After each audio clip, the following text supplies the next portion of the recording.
আরে এটা কি ধরনের অসভ্যতামি? হ্যাঁ, কি করছেন আপনি? আপনি চেনেন আমাকে? এভাবে টাকা ছুঁড়ে মারছেন?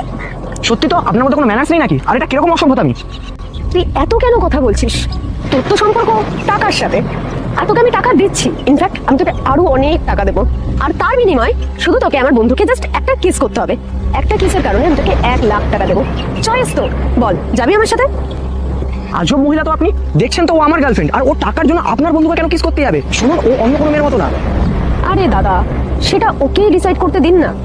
আপনিও তো হাইপার হচ্ছেন কেন? রিল্যাক্স, বল যাবি?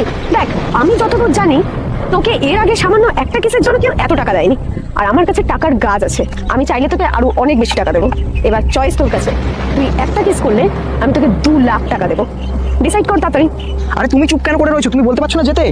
দেখুন, আপনাকে আমি ওয়ার্নিং দিচ্ছি, আপনি ভালো ভালো এখান থেকে যান, না হলে কিন্তু আমি পুলিশ ডাকতে বাধ্য হবো। আরে দাদা দাঁড়ান, এতটা হট টেম্পার হলে চলে? আপনার গার্লফ্রেন্ড তো কিছুই বলছে না, আপনিই কথা বলে যাচ্ছেন। সে তো চুপ হয়ে রয়েছে, তার মানে ও আমার সাথেই যাবে। আরে তুমি চুপ কেন করে রয়েছো? তুমি বলো না কিছু।